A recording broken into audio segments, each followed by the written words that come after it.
Assalamualaikum warahmatullahi wabarakatuh. Salam sejahtera untuk kita semua. Pada modul ke-12 kali ini kita akan membahas mengenai mengelola media eksternal di mata kuliah pengantar Public Relation. Seperti pembahasan sebelumnya, kita sudah memapping atau memetakan mana yang termasuk stakeholder internal di sebuah perusahaan atau organisasi dan juga mana juga yang termasuk stakeholder eksternal. Dan perusahaan perlu menetapkan prioritas stakeholder eksternal yang manakah yang secara khusus dikelola untuk komunikasinya, untuk pendekatan komunikasinya melalui salah satunya yaitu pembuatan media eksternal. Nah, seperti yang sudah kita pelajari sebelumnya, maka pihak eksternal yang biasanya diprioritaskan itu ada distributor, konsumen, atau misalnya kalau dalam spesifik di beberapa instansi mungkin patron yaitu penumpang pesawat, tamu ya, ataupun pengunjung dan lain sebagainya yang memang bukan mengkonsumsi produk tapi betul-betul menggunakan jasa mungkin ya dalam hal ini. Kemudian juga bisa juga diprioritaskan untuk pimpinan atau pemimpin ya betul, dan juga pencipta pendapat umum, tokoh masyarakat atau bisa dibilang key opinion leader, kemudian calon konsumen atau konsumen potensial, dan juga loyalty konsumen atau pelanggan tetap. Selain itu juga ada investor. Nah, beberapa pihak eksternal yang tadi sudah disebutkan biasanya diprioritaskan perusahaan untuk membuat media eksternal sebagai bentuk komunikasi atau wadah komunikasi dalam memberikan informasi dari perusahaan kepada pihak-pihak tersebut. Nah, dalam setiap program komunikasi, ketika kemarin kita membahas bagaimana menyusun tahapan manajemen komunikasi dalam sebuah program public relation, maka kita juga perlu mengetahui atau mengukur apakah program komunikasi tersebut, khususnya mungkin dalam topik kali ini yaitu program dalam pembuatan media eksternal bagi stakeholder eksternal, itu sudah diketahui indikator atau tolak ukur keberhasilannya. Maka dari itu kita perlu melakukan umpan balik. Dengan cara apa? Kita bisa mendapatkan umpan balik dari halayak kita atau dari stakeholder kita sebagai berikut, yaitu dengan survei pembaca, dengan kompetisi, dengan juga bisa melalui surat-surat pembaca, respon terhadap iklan, terus juga ada pengutipan pada artikel yang kita buat, dan juga dampak-dampak gitu. Nah, dalam penyusunan atau pembuatan media eksternal tentunya dibutuhkan juga tim pengelolanya, ya kan? Nah, disebutnya pengelola media eksternal. Pengelolaan media eksternal juga dilakukan sama dengan pengelolaan media internal. Memang orang yang bertanggung jawab untuk menyusun informasi, mengemas informasi, sampai dengan mendistribusikan informasi tersebut kepada pihak-pihak yang tertuju, dalam hal ini adalah stakeholder bagi perusahaan. Selain berbasis internet, jurnal-jurnal, buletin, newsletter yang umumnya dijadikan media komunikasi eksternal, ada beberapa juga media eksternal lain yang biasa digunakan organisasi untuk dapat menjangkau halayaknya. Yang pertama ada literatur edukasi, kemudian juga ada kata-kata lisan yang disampaikan melalui bentuknya video ya, rekaman audiovisual, kemudian ada seminar atau konferensi, dan juga selanjutnya ada pameran atau exhibition di mana mungkin di situ sebagai media untuk bertemunya perusahaan dengan stakeholder secara jumlah yang banyak.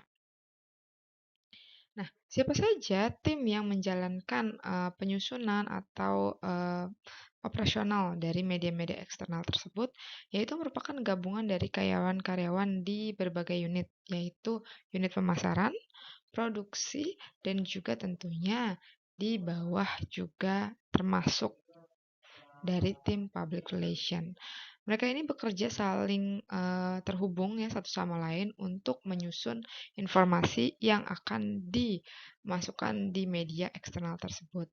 Ya, jadi misalnya tim PR itu seperti acara konferensi, seminar, terus juga mungkin protokol acara, kemudian juga invitation kepada pihak-pihak tertentu. Kemudian kalau untuk tim pemasaran, dia biasanya juga terkait mengenai narasumber, bisa list halayak, tadi sama yang tamu-tamu VIP. Kemudian untuk tim produksi itu menyiapkan produk-produk yang bisa disampaikan sebagai bahan-bahan informasinya, ya. Nah, berikut juga berbagai cara atau pihak pengelola yang dilakukan oleh perusahaan-perusahaan Indonesia dalam penggunaan media sosial. Jadi, banyak perusahaan memberikan tanggung jawab pengelolaan media sosial kepada corporate communication, ya, Departemen Corporate Communication. Ada juga yang diberikan kepada divisi pemasaran dan tadi bekerja sama dengan tim Korkom juga untuk pembuatan konten-konten dan juga program-program dalam komunikasinya. Ada juga yang diberikan kepada bagian sumber daya ya, HR itu yang mengelola media untuk ke eksternal.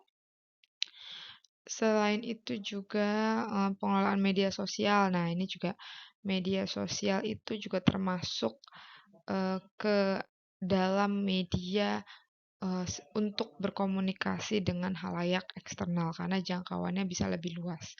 Nah, biasanya tidak hanya media sosial milik perusahaan yang diberikan tanggung jawab kepada tim internal perusahaan, tapi biasanya juga ya pengelolaan media sosial pimpinan itu juga dipandu dengan arahan di bagian corporate communication ya tadi atau di bagian marketingnya yang memang didelegasikan dari perusahaan.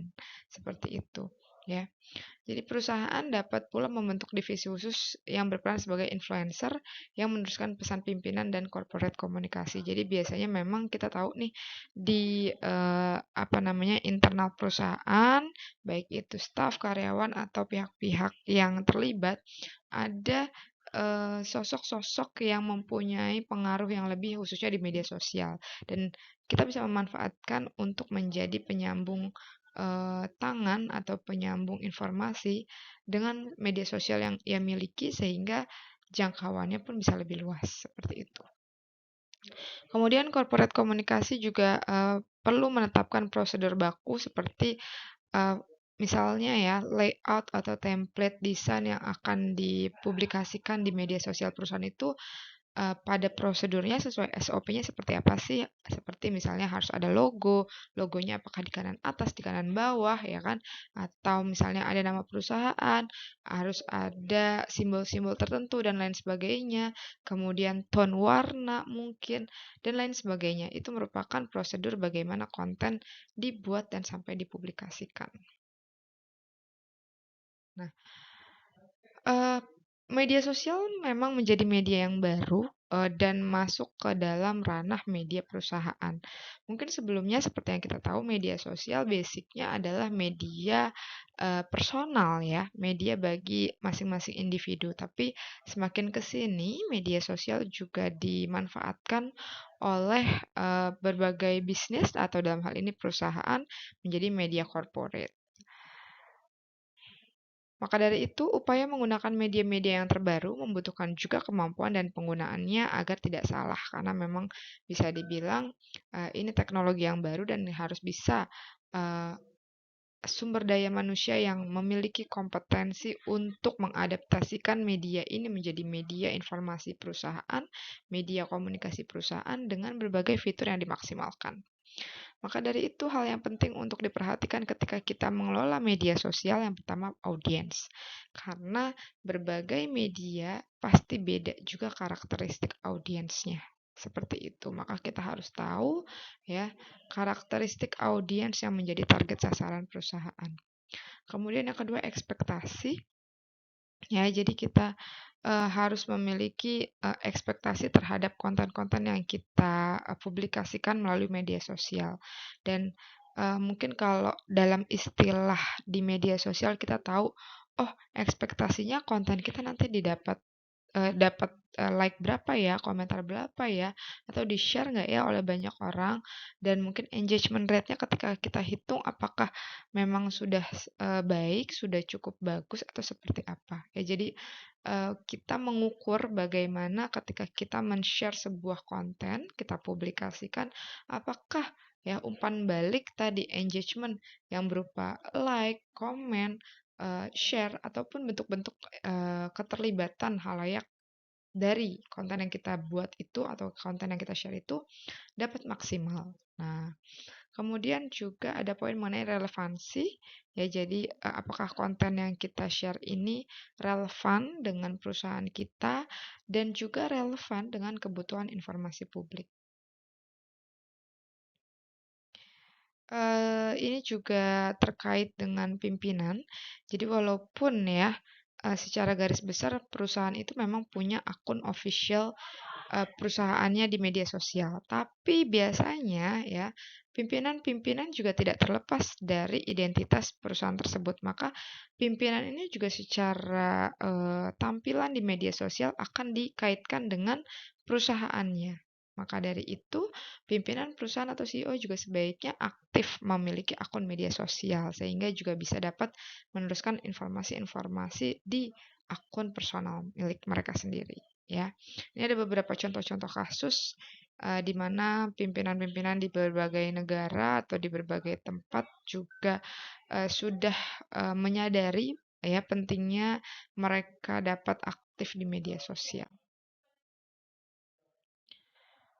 Berikut panduan dalam pembuatan media sosial pimpinan, karena mungkin pimpinan ini menjadi orang yang baru tahu media sosial dengan segala perubahan yang dinamis dan teknologi yang ada di dalamnya.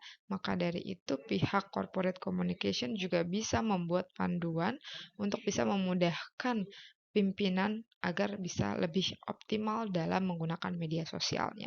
Apa saja yang harus dimasukkan ke dalam panduan, seperti materi dan pernyataan si CEO atau pimpinan harus mencerminkan budaya dan aktivitas perusahaan. Karena tadi ya, biasa disambung-sambungin nih, oh kok CEO-nya si brand ini di sosmednya kayak gini sih. Nah, kemudian juga harus memberikan semangat, jadi agak kontradiktif kalau misalnya CEO perusahaan ngeluh di status WhatsApp-nya atau di status Instagram-nya. Nah, itu kan akan berdampak buruk juga ya kepada iklim komunikasi dan kondusivitas di sebuah perusahaan gitu. Misalnya kayak, ya CEO-nya aja dia ngeluh mulu kalau kerja, gimana kita punya motivasi nih karyawannya, kan gitu ya. Jadi memang harus bisa memberikan semangat yang positif untuk para followersnya dan juga mungkin karyawan yang melihat akun media sosialnya. Menggunakan bahasa yang sederhana dan mudah dipahami, karena ini beberapa pimpinan mungkin terbiasa dengan bahasa Inggris seperti itu ya dalam menyampaikan komunikasi di media sosialnya. Nah, nanti bisa kita berikan panduan bahasa-bahasa yang mungkin lebih sederhana juga kalau memang followersnya pun berasal dari karyawan-karyawan internal ataupun ya halayak umum lainnya. Mengikuti akun-akun tertentu. Nah, ini penting juga karena mencerminkan citra dari si pimpinan tersebut ya. Jangan sampai mengikuti akun-akun yang punya image atau punya citra yang negatif sehingga ketika orang lain melihat, oh kok si direktur ini ngefollow-nya akun-akun misalnya apa namanya ya, yang sangat-sangat negatif lah gitu. Sehingga maka masyarakat pun akan menilai, wah jangan-jangan dia suka ini nih, dia suka itu tuh gitu. Jadi pasti nanti akan berdampak juga ke citra personal dari si pimpinan tersebut gitu. Kemudian sesekali memberikan komentar atau respon pada konten ya. Jadi memang harus aktif, tidak hanya punya tapi dia aktif. Aktif apa? Posting dan juga terlibat di sebuah konten, ya termasuk juga konten perusahaan. Mereka harus bisa memberikan apresiasi minimal like ataupun misalnya ya tadi memfollow akun perusahaannya, like kontennya, komentar. Nah, itu juga menjadi kontribusi dari pimpinan ke informasi perusahaan. Ya, oke, ini ada termasuk strategi perencanaan konten media sosial. Yang pertama, melakukan research ya. terkait hal-hal yang akan direncanakan dalam strategi konten, yang kemudian diteruskan di nomor 2 yaitu mempersiapkan konten tentunya sebagai pesan informasi yang akan disampaikan. Kemudian berinteraksi, bagaimana kita aktif ya di media sosial itu kuncinya aktif dan konsisten sebagai pengguna sehingga halayak pun bisa menilai akun ini bersifat ya pengguna yang bisa memberikan informasi yang bermanfaat lah intinya gitu karena kita juga aktif dan selalu konsisten memberikan pesan-pesan seperti itu. Kemudian yang keempat adanya pengukuran. Jadi jangan lupa ketika kita merencanakan konten, kita juga harus punya tolak ukur gitu bahwa konten ini dikatakan berhasil kalau apa ya? Media sosial ini dikatakan improve atau berkembang atau bagus ketika indikatornya apa ya? Nah, itu adanya pengukuran yang kita susun dalam strategi perencanaan konten. Nah, seperti itu yang dapat saya sampaikan untuk materi mengenai media eksternal ya bagi stakeholder eksternal. Semoga dapat bermanfaat bagi teman-teman semuanya. Wassalamualaikum warahmatullahi wabarakatuh.